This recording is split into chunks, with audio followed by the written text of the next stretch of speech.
Hello, and welcome to Don't Shout at the Telly, Change the Message on It, with me, your host, Cara Bugadin. Today, the issue we're discussing is trigger warnings, and so we're delighted to have our guest with us, Mick Hume. He's the author of the book of the same name, Trigger Warnings. Is the fear of being offensive killing free speech? Mick, a journalist and author, was the founding editor at Spiked, and writes regularly on free speech issues. He was a columnist for The Times for over 10 years, and was described as Britain's only libertarian Marxist newspaper columnist. We'd also like to welcome our volunteers today. Over to you, Mick. Thank you very much. Good evening, everybody. We're having this discussion because I know here at WorldWrite you've been having a bit of a debate about trigger warnings and whether trigger warnings should be put on films and books and so on. So I want to talk about that for a couple of minutes to start us off, but situating it entirely in the context of the discussion of free speech. Some of these trigger warnings you might think they're almost like laughable, not really very serious. There's one, for example, that was highlighted in an article recently.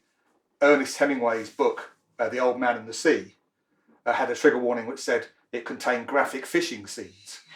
It's actually about an old man who catches a big fish that gets eaten by a shark. Sorry, spoiler alert there. But you know, that's graphic fishing scenes is pretty much what it's about. Whether that was a need for a trigger warning, that you'd think was slightly laughable, perhaps.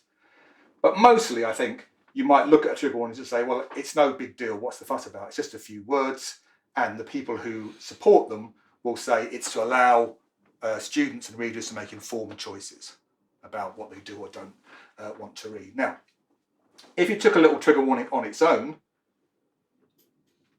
devoid of any kind of context, that might sound fair enough. But when you put it in the wider context of the kind of creeping war on free speech that's going on, of us continually being told what we can and cannot say or hear or read or listen to, I think they become much more dangerous kind of marks of the creeping kind of culture of censorship in our society. I think trigger warnings in that context represent a danger to intellectual freedom, especially in higher education. And more broadly, they are part of as I say, the kind of creeping offences on free speech in our society, which, as far as I'm concerned, is the bedrock liberty of any civilised democratic society. We don't have free speech, then we have no chance of defending or fighting for any of our other freedoms. When I say it's a threat to intellectual freedom in universities, I think it's part of an atmosphere that's been created in higher education. It's came from America into the British universities, which is really saying that the primary function of universities is to make its students feel safe. That universities must be a safe space.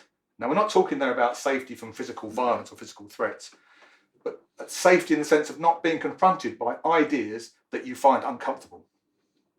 And that's a very dangerous idea to introduce in an intellectual arena like a university, which ought to really be a laboratory of ideas, where people are challenging themselves, stretching themselves all the time, getting out of their intellectual comfort zone. It's really what being at university ought to be about. And trigger warnings are like a warning, don't go any further than that. I compared it when we started this discussion about, have you ever seen those old historical maps of the world in which they're basically when the world was thought to be flat, and where there are areas which are unmapped, they've never been to, and they put a sign on them saying, "Here be dragons. Like, do not sail any further," because we don't know anything about it, and we just think, "Here be dragons." And a kind of trigger warning is part of that safety first intellectual culture, which says, don't do anything too challenging, don't make yourself confront anything that you're not comfortable with. In that sense, I think it's a danger to intellectual freedom. If you look at the origins of the trigger warning, which I dealt with in my book, that it began as something which was supposed to protect people who'd suffered post-traumatic stress disorder from being involved in war or serious sexual violence or some terrible trauma. Even in that context, there are many experts who would say that actually trigger warnings don't work in the way that they are supposed to, but let's leave that aside for one moment. But that's their origins. And to be transposed from there to saying you might need to be careful to read a book about fishing or about repression or about racism in some way, I think is a kind of ridiculous equation and an extension of things beyond the bounds of rationality, really. Because what trigger warnings are based on is the same assumption as our whole kind of culture these days, which is the danger is there's too much free speech. The danger is there's too much freedom of expression, and somehow we need to protect ourselves from it. Somehow we need to restrict it further. Somehow we need to be careful about it. To me, that turns reality on its head. Nowhere in the world is there too much free speech. and we need to be making that very clear and striving for it. And we should also make clear that freedom of speech, important as it is, the flip side of that has always been the freedom to listen for yourself, to read for yourself, and to judge for yourself, and to not have outside authorities, whether they're trigger warning writers or anybody else, intervening as a kind of barrier between you and your ability to think and judge for yourself. Issue always in the end is, if you want to start drawing lines about what we can or can't read or hear or listen to or talk about, where are you going to draw the line? And even more importantly, who's going to draw it? Is it going to be government ministers, high court judges, Ofcom, celebrity panel judges? I mean, who is going to be? Or somebody at your university writing a trigger warning on top of a text? I stand by the position I started my book Trigger Warning with, from the great man Spinoza from the Enlightenment, who said 350 years ago nearly, that in a free state, every man, and we would add every woman and everybody else, in a free state, every man may think what he likes and say what he thinks. I think that's the bedrock of a free and civilized society, and one we're still a very long way short of achieving, and we can't afford to give any more ground to those who would like to limit what we can read, talk about, or listen to. When it comes to trigger warnings, certain shows I've noticed have been removed or heavily edited because it contains scenes that might offend some people, a small minority that it might offend. Some people have actually been cancelled for telling jokes, and also they've also been cancelled for saying that only women have cervixes. And I feel that we're in a dangerous, slippery slope. If you start limiting free speech, where will it end? In relation to what you said about earlier about who has the right to draw the line in regards to free speech, in your opinion, how would you distinguish free speech and the morals of what you say? Right. I think it's interesting how you mention universities, because I know that the only place I tangibly see trigger warnings is on my reading list. There's a recent narrative that I really, really agree with, to decolonise the curriculum. How do you think that maybe that trigger warnings are going against this narrative? Because if we are censoring sort of topics that are difficult, how can we then confront our sort of colonial past? Do you think that's a conflicting issue? Your point about the contradiction with the colonisation, decolonising the curriculum is very apt. I don't agree with this idea about decolonising the curriculum, because I think books should be taught on their merits, and you should teach everything and then have an open discussion about it. If you're saying this is a great book, if you're saying Huckleberry Finn, right, a book I read at university, one of the great books, the great American novels, great books in the English language, can no longer be taught because it uses the N-word, which it does frequently, but it uses it in a coruscating polemic against racism in the American South, then that's a terrible loss to society. It's a loss to society, it's a loss to universities. So I'm all for intellectual diversity. I think there are lots of great writers who have never been taught at university who should be, but that should not be at the expense of removing books, not on the basis of their literary quality, but because they say the wrong things, or 200 years ago somebody held an attitude that we don't approve of today. I think that's a very dangerous road to go down, because you end up with a very narrow idea of what we can teach, and it's all going to be stuff that was written in the last 20 years. So I do think there's a tension there that you rightly identified, but I definitely come down in favour of a wider and not removing great books on the basis that they use words which we don't like anymore. Defending free speech for everybody, that includes idiots, bigots, and all kinds of people, doesn't mean in any sense morally endorsing what they say. This is a very important distinction to draw, right? In fact, as a free speech advocate, a writer and a campaigner for all my adult life, I've spent most of my time on this subject defending freedom of speech for people I do not want to listen to. And it's very important that we distinguish between those two things. That we say, as Voltaire said, I disagree with what you say, but I'll defend to the death your right to say it. But it's very important, the first part as well, that I disagree with what you say. You don't have to sit there and take it. True tolerance means you allow somebody else to express their opinion, so you can tell them exactly what you think of them afterwards. That's what a tolerant open debate is. Okay, so you're not morally endorsing something that you disapprove of. You make it clear you disapprove of them. But what you're saying is it's more dangerous to start censoring these things than it is to have an open debate about it. So free speech is how we get into, as a society, an approximation of what we believe to be true. It's through the clash of ideas, not by telling some people that they can't speak, by having everybody speak. And even those who are talking rubbish can be exposed. So, for example, when people come out with crackpot kind of medical theories, like when the anti-vaxxers came out during the pandemic and said, we're getting COVID through 5G, it's a Bill Gates conspiracy to take over the world or whatever. And there was a big, strong movement, people saying, well, these must be banned. Let's not be allowed to say this. I completely disagree with that. You've got to let charlatans and frauds speak for themselves and then expose them, right? Because otherwise, if you suppress them, you make them martyrs. And people will say, what have they got to hide? Why are you trying to ban these people from saying this? What? There must be some truth in it. You hand them the initiative, you hand them the kind of moral high ground by censoring them. Censorship is always a gift to whoever you censor, right? So that's a very dangerous road to go down. So there's a man called John Stuart Mill who wrote a great book in the 19th century called On Liberty that I quote quite like in my book, and you may have come across it. And Mill makes the point that there are two ways of deciding in society that something is true. One is to say it is true because we've allowed it to be tested and questioned at every opportunity, and it has stood the test of those questions. And the other is to say it's true because we say it's true and nobody's allowed to question it. Right? Now, one of those is the key to an open and civilized and democratic society. The other one is the key to a closed-minded society where somebody is dictating what we all think, usually from the top downwards. Okay?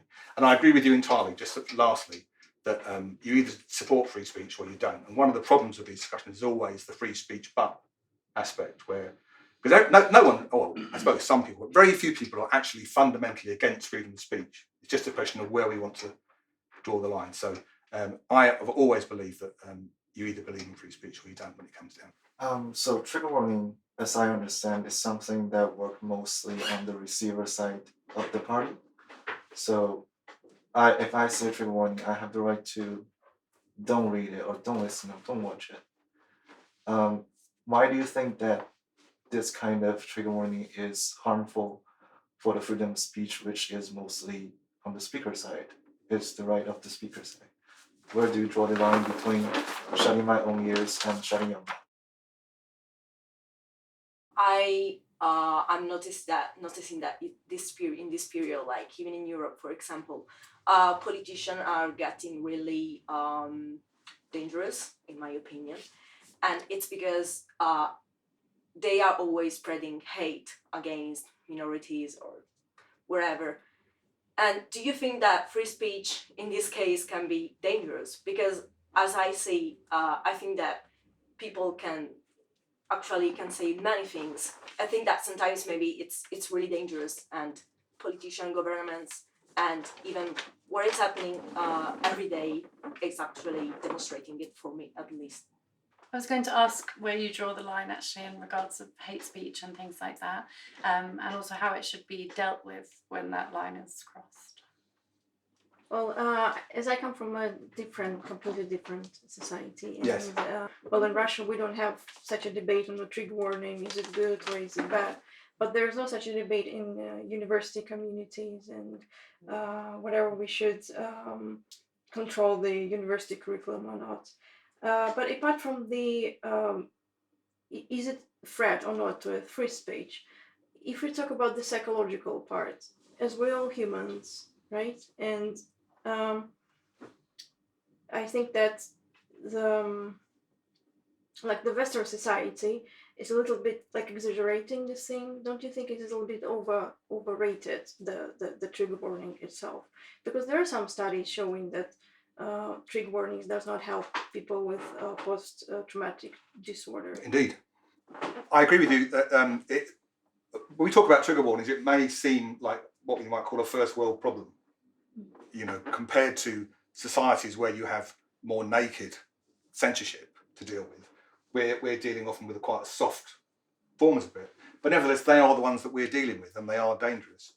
But I think your point about the trigger warnings being exaggerated is absolutely right. I mentioned the fact that they originated as on online discussion groups for people who'd suffering from PTSD, whether from war or violence or some kind of hugely traumatic experience. And they started putting little warnings on it. So if they were posting about their own experience, if they were worried that they might talking about an incident of sexual violence might trigger someone else in the same group that had suffered something similar. So you would kind of give them a little warning of it, right? People who lived in very extreme circumstances. Even there, as you suggest, Irene, the experts that I read about have said that actually, even in those terms, it doesn't really work, because that's not how triggering works for people who've had a major trauma. That could be anything. It could be a sound, a smell, the weather, anything could remind you of a moment. So to think that it's about words that describe a situation, it doesn't work. So even in that situation, it doesn't have the practical application. When you try and apply that to texts, classic texts, educational texts, I think it becomes absurd and quite dangerous, because you're limiting people. And just think about this. It begins in a literature department. Next thing, you have a law department in American universities where some of the students are saying they don't think they should be taught about rape law, because that could be a triggering, traumatizing experience. What kind of lawyer are you going to be if you don't know what the law is on sexual violence in your society? So it actually has kind of practical, quite serious consequences in terms of limiting what education amounts to. The trigger warning, in terms of its the receiver or the writer and so on. You see, freedom of speech has always been a double freedom. It is the freedom to write and speak your mind, but the flip side of it is always the freedom of the rest of us to listen or not listen, to read or not read, and decide for ourselves.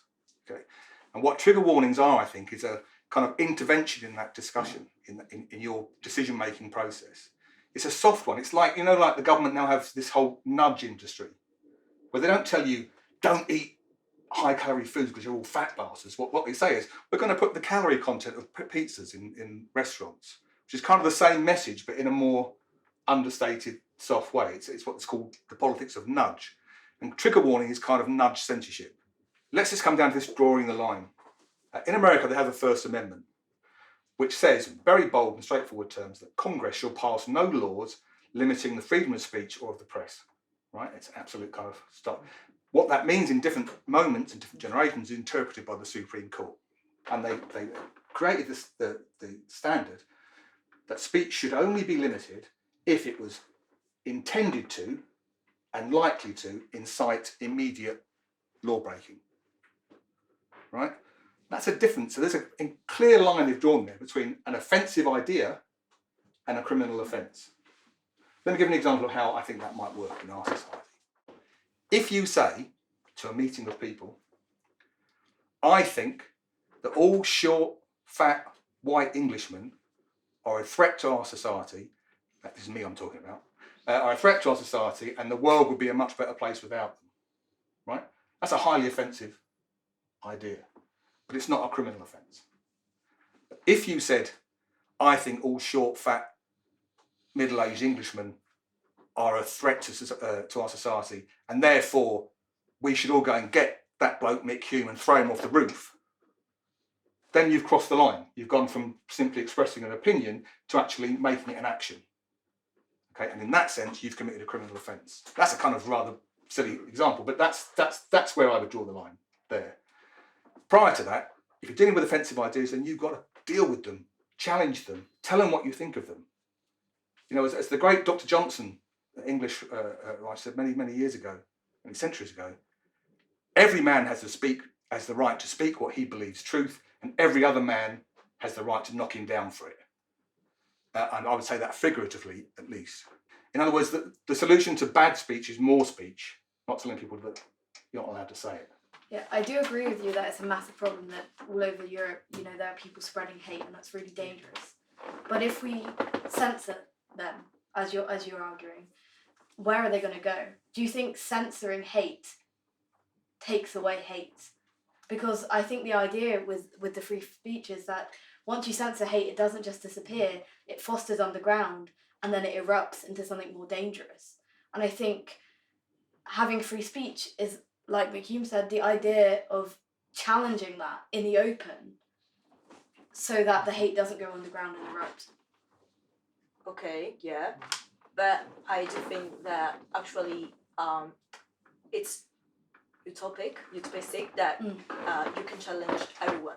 There are some people that don't want to listen to you. Oh, absolutely. Yeah, and most of the people that I met that are saying, I don't know, close-minded things, for example, racist, sexist, or whatever, they don't want to listen to me. Even if I'm challenging them, they are really annoyed by me. So I'm the wrong person at the end of the day. So they don't care about what you're saying. So I think that challenging it's okay when you have a person to the other side that it's understanding you. First of all, free speech, it's okay, but I don't want to say no. You cannot say this, but why is it so wrong to say maybe you can say it in another way to not to offend another person? I mean, if I say to you I don't like you or other bad things, I think it's an offense, and I think that I shouldn't have the right to say it to you because it's just hate. It's my frustration that I'm putting on you.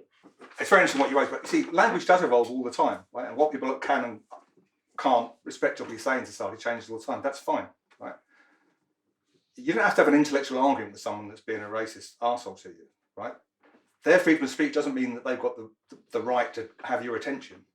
There's no right to be heard. You've got the right to be an idiot, right? But you haven't got the right for anybody else to listen to you. So we've got the right to ignore them if we choose. First of all, in Britain, society has evolved in such a way that, despite what we're told, Britain is remarkably less racist and bigoted now than it was when I was a young man. But what do you do with those people who are racist, that minority of people who are racist? Well, you've got to make it clear to them that's not acceptable. It's entirely reasonable to say you can't talk like that, that's not acceptable. You don't have to say, oh, I really support your right to call me or whatever horrible word you're calling me. But that's a different thing from saying, and therefore the state should get involved, the police should get involved, and these people should be locked up. I just wrote an article on Spike last week about people who've recently been, there's a new trend for football fans, the kind of idiot wing of football fans, to be locked up for doing fake racist abuse online, particularly around you remember all the incident about the black footballers who missed the penalties in the Euros and the kind of crap that they got. Most of the crap they got from people like me, which is normal kind of football abuse, which is how can you get paid £1 million a week and you can't score a penalty, right? But within that, there was a minority, and even then we reserved most of our stick for the manager who chose them to take the penalty when they just come on the pitch and so on and so on. But within that, there was a small minority of people who made racist abuse of the players. Right? Now, people are now being locked up for this. A bloke has been locked up for tweeting about Marcus Rashford, saying, you useless N-word, my dead nan could have scored that. Right? Completely abusive, unacceptable. But should you really get 6 weeks in jail for using the N-word on Twitter? You know, is that really the way we're going to become a more reasonable society? The interesting thing about that was the authorities in the courts made clear they were imprisoning these people, not simply for what they'd said, but as a lesson to the rest of us. Because they think basically all working class football fans are racist bigots. And they want to teach us all a lesson. And they said this is about education. We are educating you by sending these racists to jail. We're educating the rest of you. It's like we all need to be re-educated at the point of a threat of a prison sentence. And that's a very different thing. We should have a society where anybody who uses that kind of language is told that's not on and they just shut the fuck up, right? That's a different thing from saying, and therefore the police got sent to jail for 3 months as a re-educative lesson to the rest of us. Like putting them in the stocks in the old days. Your attitude to free speech often reflects your attitude to humanity, to people. If you think people are basically reasonable and you can win an argument with them and that we can go forward together to a better kind of world, then you tend to be in favour of free speech. And when society is optimistic and going forwards, free speech comes into fashion. If you distrust people, if you think the mass of society are actually an ignorant mob, and you lose confidence in humanity, which we have done in the modern era, then free speech goes out of fashion.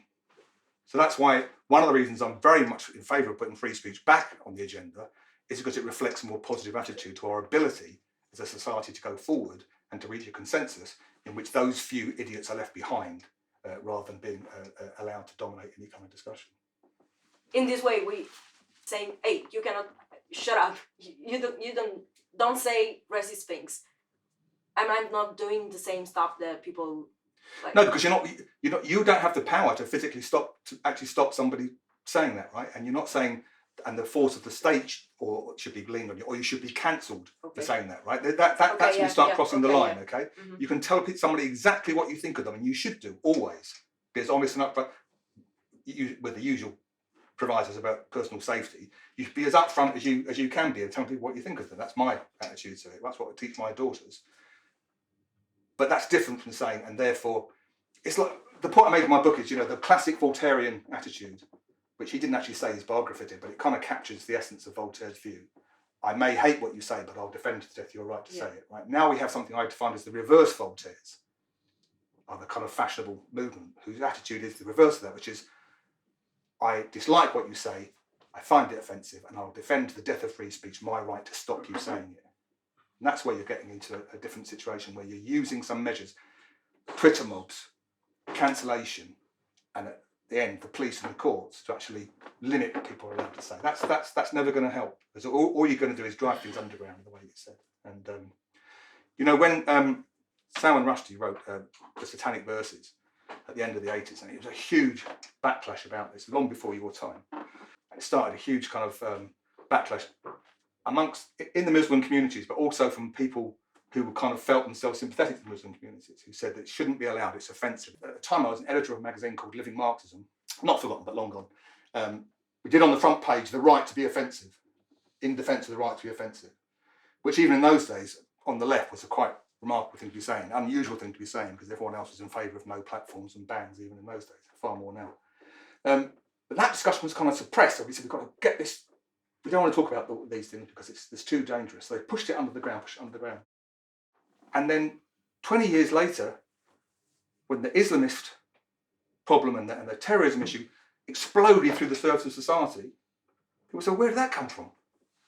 Well, part of the reason you didn't know where it come from was because you weren't prepared to talk about it 20 years ago and have the issues out about what exactly was at stake in this discussion about Western values, what society stands for, integration, a community's independence, and so on and so on. These things have just been suppressed. It's too dangerous to talk about. And if you try to talk about them, you're just called a racist.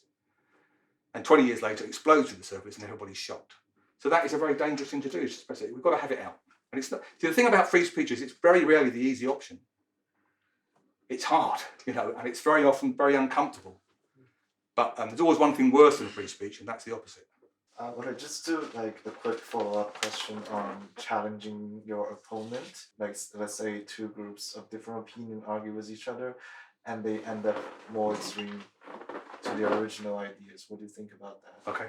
If you start locking people up for offensive speech, then the line starts here and then creeps further and further. Firstly, what is offence?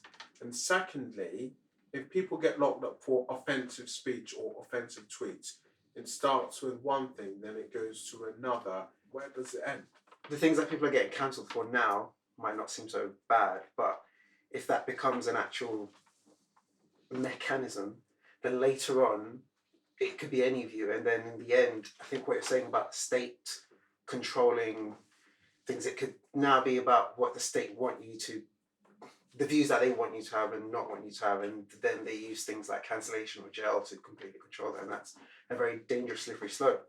At the same time, how do we also kind of protect or look after people who do generally get triggered by things? Yeah. What might trigger me doesn't necessarily trigger you, and Yeah. Is there any point to them at all? Well, somebody said, shouldn't we have trigger warnings on trigger warnings? Because they... Well, yeah, because then even sometimes what you're about to read wasn't going to trigger you, but just the suggestion that this is triggering that doesn't help. It just makes it even worse. So. I think a useful word in terms of this debate is power. So I think everyone should have the right, like you say, to if someone is being offensive to them, to say, well, this offends me. But when you give someone in a position of power or the government the right to execute consequences, I think on an individual basis we can say what we want and then we can challenge what we want. But I don't think that the government should have a right to send people to jail for something that is disgusting and should be abhorrent. But yeah, I think it's when you give someone the power over someone else, they shouldn't have the right to restrict what they were saying. On your book, you write that words, at the end of the day, are just words. They are not knives or guns. But I don't think so. I think that words actually are really important, and they can be even more dangerous than knives or guns, because I think that without words, we don't use guns or knife. So I completely agree that words are very important. Nowhere would I ever say words are important. That's my business. That's everything about our society is based on words and arguments. But I do insist that we have to hold the line between offensive words and offensive weapons. They're not the same thing. However blunt words might be, they're not baseball bats. However fast you might spit them out, they're not machine gun bullets. And it's very important to hold that line, because once you start blurring that, then we're in the world of controlling what people are allowed to say because we find it offensive, and equating offence with physical harm. And you see, here's the thing. If you say to me, I find what you say offensive and therefore I'm going to report you to the authorities, which happens all the time now, because the hate speech laws are very wide, and they also have this thing about things which are not illegal but are hateful, and they can be recorded as well by the police.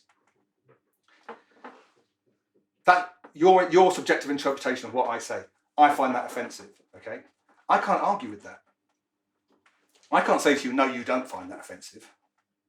Okay, but that's a subjective judgment that you put on my words, which you're entitled to do. But if you then, which you can now, go to the authorities, go to the police and say, this man's been using offensive speech to me, I don't have a defence. And it becomes a kind of blank cheque for anybody that wants to censor. In the online harm bill that the government's now putting through Parliament, they are expanding these offences to include potentially any words that include what they call psychological or emotional harm. How could anybody say, no, that didn't cause you emotional harm? It's not possible. So it's just it's a charter for anybody that wants to censor their opponents to go to the authorities and say, I've been harmed by this psychologically, I've been offended by this, it should be shut up. Okay, and it's that subjective interpretation of power in the law which is a very dangerous thing. So that's why I say we've got to draw the distinction between saying I find these things offensive and therefore they ought to be stopped, that you ought to not be allowed to say it. This is where social media and the internet, which we all have hoped is going to be the greatest gift of free speech since the printing press, has often turned into something else in different areas. And people are in their own echo chambers, and when they meet, particularly online, it tends to be just exchanging insults. And I absolutely guarantee you're right, an exchange of insults will harden someone in their own views rather than challenge them, right? So we've got to somehow rediscover how to have a proper thinking debate about what we believe to be true and what values we believe are worth fighting for, rather than just hiding behind anonymous tags online and throwing insults at each other. I'm completely not against the idea of intellectual and political divides. We say, oh, it's divisive. Great. Actually, division is the basis of democracy, right? A clash of ideas in which, at the end of which, we decide what the majority of us just believe in. That's what democracy is. But that shouldn't be an exchange of insults or exchange of threats or whatever. And I think that the online world, the Twitter world, kind of lends itself to that, and we need to somehow rediscover the art of having a proper argument about what we stand for. And it does happen when you have something like the Brexit referendum in Britain. There were huge debates took place in the community, right across communities. There were proper discussions about what were the pros and cons of this, and that's the kind of spirit we want to uphold and recreate. On the question of power, which really relates to a lot of what has been said about coming back and who has the power to control things. You see, here's a big change that I identified in the book, which has got far more so since then. Once upon a time, if you were a radical, especially if you were a young radical at university, you would be out there fighting for free speech against censorship. And censorship and control and conformism of thought was something we associated with kind of authoritarian regimes. top down. It still happens, obviously. But now what we have is the kind of grassroots censorship. It's a kind of campaign where young radicals, for the first time in the modern age, are campaigning for more censorship, for more restrictions on freedom of speech. And that's like the trigger warning movement. It's the students that actually demanded that the colleges introduced it. Right? It's a kind of bottom-up censorship. Here be dragons, we don't want to talk about that. Leave us alone, we want to be safe idea. And all of these movements for cancel culture and no platforming, it's presented as being a very radical kind of challenge to power. That's a tremendously dangerous idea.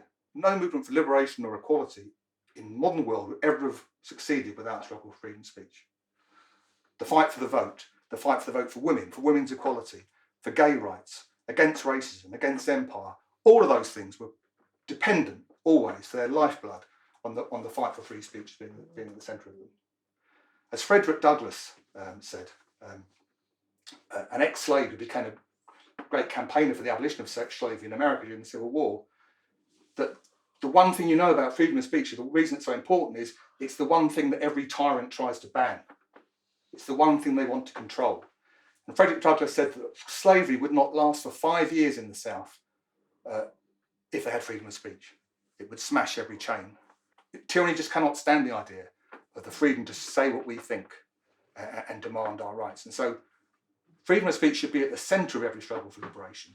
And the very dangerous thing now is that those who claim to be the voice of progress, liberation and equality have become the anti-free speech forces in society. It's one of the things that I worry about, and one of the reasons that I'm very glad to talk to young people like yourselves and try and recreate the idea of a free speech movement for a new generation. Well, I'm afraid that's all we have time for. A very special thanks for Mick Hume for being an engaging guest and all our amazing volunteers for their intelligent questions. We'd like to hear what you have to say in the comments.